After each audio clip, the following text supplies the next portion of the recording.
Drafting practice லேபில் third experiment பார்க்கலாம்.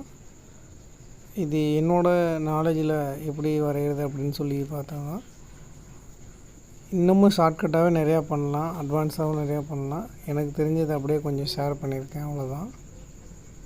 So எப்போதும் போல் ஃபஸ்ட்டு செட்டிங் போட்டுறணும். யூனிட்ஸ், லிமிட்ஸு, ஜூம், அப்புறம் டிஎஸ் டிராஃப்ட் செட்டிங். கண்டிப்பாக எதனா ட்ராயிங் வரைஞ்சாலும் ஆட்டோகேட் ட்ரா பண்ணும்போது இந்த செட்டிங் கண்டிப்பாக பண்ணி ஆகணும். ஸோ லிமிட்ஸ் 210,297 கொடுக்கணும். ஸோ ஃபஸ்ட்டு ஜூம் ஆல் கொடுத்துட்டு அதுக்கடுத்தது டிராஃப்ட் செட்டிங்கு இதில் ஹோமில் வச்சுக்கோங்க.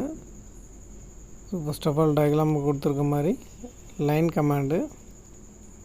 ஸோ இந்த straight line F8 function key F8 click பண்ணோம் அப்படின்னா நமக்கு ஸ்ட்ரைட் லைன் கிடச்சிரும். அதில் 110 ஹைட்டு, டோட்டல் ஹைட்டு. அப்புறம் ஹரிசாண்டலாக இந்த டிஸ்டன்ஸ் பார்த்திங்கன்னா 25 வரும். ஆக்சுவலாக மேலே டாப்பில் டைமென்ஷன் கொடுத்துருக்காங்க 125, 100. ஸோ ரெண்டு டிஃப்ரென்ஸ் பார்த்திங்கன்னா 25 இருக்கும்.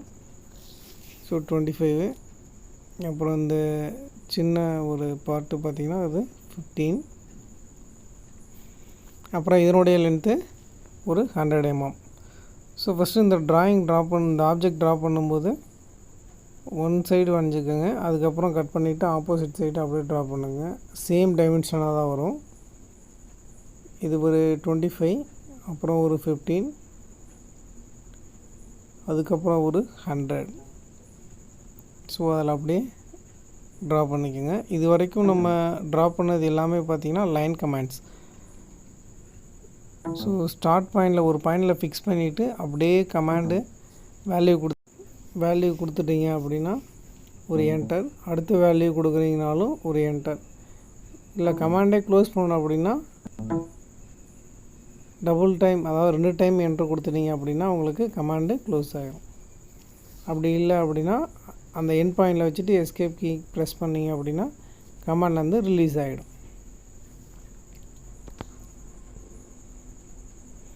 ஸோ இது போல் ஹரிசாண்டலாக ஒரு லைன், அதாவது சென்டர் பாயிண்ட் நோட் பண்ணுறதுக்காக ஒரு லைனு. அப்புறம் இந்த ஆப்ஜெக்டில் இன்னரில் ஒரு சர்க்கிள் ஒன்று கொடுத்துருக்காங்க. ஸோ சென்டர் பாயிண்ட் எடுத்துக்கோங்க. இன்னர் சர்க்கிளோட வேல்யூ எப்போதுமே நம்ம ரேடியஸில் எடுத்துக்கலாம். ஸோ அதனால் ஆக்சுவலாக நமக்கு கமாண்டில் நோட்டிஃபை ஆகிறதே ரேடியஸ் ஆஃப் சர்க்கிள் தான் கேட்டிருக்காங்க. ஸோ அதனுடைய ரேடியஸ் கொடுத்துக்கோங்க. டயாமீட்டர் 40 கொடுத்துருக்காங்க, ரேடியஸ் 20 கொடுத்துருங்க. அடுத்தது நம்ம ஆர்க்கு சூஸ் பண்ணிக்கலாம். ஆர் கமாண்ட் பார்த்திங்கன்னா ஸ்டார்ட்டு, சென்டர் அண்டு எண்டு. எந்த பாயிண்ட் வேணுமோ அந்த பாயிண்ட் ஸ்டார்ட் பாயிண்ட் ஆகும். சென்டர் பாயிண்ட் ஒன்று, அப்புறம் எண்டு பாயிண்ட் ஒன்று. ஆர்க்கு கமாண்ட் எடுத்துக்கோங்க. ஸோ அவ்வளோதான். மோஸ்ட்லி ஆப்ஜெக்ட் கம்ப்ளீட் ஆகிடுச்சு. சின்னதாக ஒரு சர்க்கிள், அதாவது என்னென்னா ரைட் சைடில் இருந்துட்டு லெஃப்ட் சைடுக்கு அதனுடைய டைமென்ஷன் பார்த்திங்கன்னா ஒரு 55 mm. So same line command எடுத்துக்கோங்க. சென்டர் பாயிண்டில் இருந்துட்டு ஒரு 55 mm எடுத்துக்கோங்க. எடுத்துகிட்டு அதனுடைய எண்டு பாயிண்டில் எகெயின் சர்க்கிளும் ட்ரா பண்ணுங்கள். சேம் சர்க்கிளும் ரேடியஸ் வேல்யூ கொடுத்துட்டு நமக்கு ட்ரா பண்ணிக்கோங்க.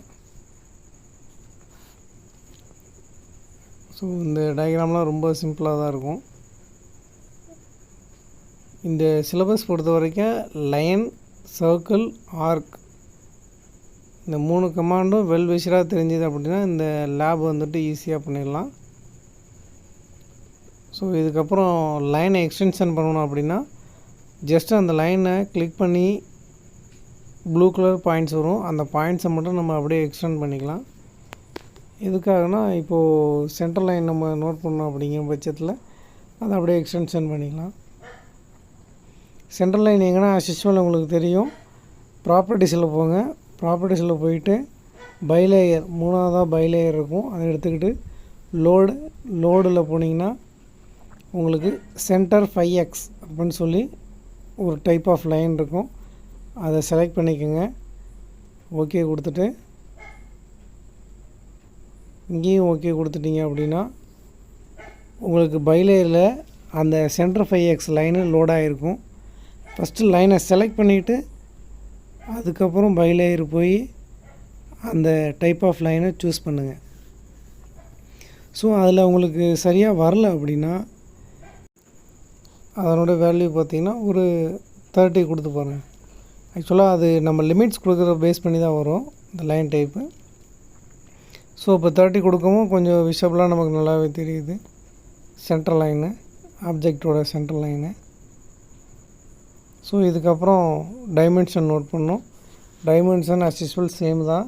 அன்னோட்டட் போயிட்டு டைமென்ஷனில் லீனியர் எந்த 2 பாயிண்ட்ஸுக்கு இடையில் டைமென்ஷன் வேணுமோ அந்த 2 எண்டு பாயிண்ட்டும் செலக்ட் பண்ணி நம்ம அப்படியே எக்ஸ்டென்ஷன் பண்ணிக்கலாம்.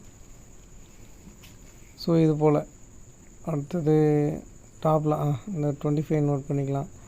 உங்களுக்கு கொஸ்டின்ஸில் கிவனில் என்ன கொடுத்துருக்காங்களோ அந்த டைமென்ஷன் எல்லாமே ஆப்ஜெக்டை விட்டுட்டு வெளியில் நோட் பண்ணாலே போதும். ஸோ இது போல் நோட் பண்ணிக்கங்க. இப்போ இதெல்லாம் விஷபிள் ஆகணும் அப்படின்னா சிம்பிள் ஸ்டாண்டர்டு போய்ட்டு மேனேஜ் டைமென்ஷன் ஸ்டைலு, அதில் மாடிஃபைல நீங்கள் மாடிஃபை பண்ணுறது என்னென்னா சிம்பிள் அண்ட் ஏரோஸ், அதில் போயிட்டு ஏரோ சைஸு 5 இது ஒன்று. அதுக்கு அடுத்தது டெக்ஸ்ட்டில் போகிறீங்க. டெக்ஸ்ட்டில் போயிட்டு அதனுடைய சைஸு 5 கொடுக்குறீங்க. அதுக்கு கீழே டெக்ஸ்ட் பிளேஸ்மெண்ட்டில் எபோவ் கொடுக்கணும். அதுக்கு கீழே ஆப்செட்டில் ஒரு 2 mm கொடுத்துக்கோங்க. கண்டிப்பாக ISO ஸ்டாண்டர்ட் கொடுங்க. அந்த பாயிண்ட்டு என்னபிளே இருக்கட்டும். அதுக்கப்புறம் ஃபிட்டு, அப்புறம் ப்ரைமரி யூனிட்ஸ். ப்ரைமரி யூனிட்டில் 0 செட் பண்ணிக்கோங்க. உங்களுக்கு மாடல் டயக்ராம்லேயே வந்திருக்கும். செட் கரண்ட் க்ளோஸ் கொடுத்துட்டிங்கன்னா உங்களுக்கு டைமென்ஷன் நீட்டாக வந்துடும். நீங்கள் அதில் போயிட்டு simple and arrow, text height, இது 2 மட்டும் வேல்யூ கரெக்டாக கொடுத்துருங்க. ரேடியஸ் நோட் பண்ணுறதா இருந்தாலும் ரேடியஸ் நோட் பண்ணிக்கலாம் அந்த சர்க்கிளோட எட்ஜில்.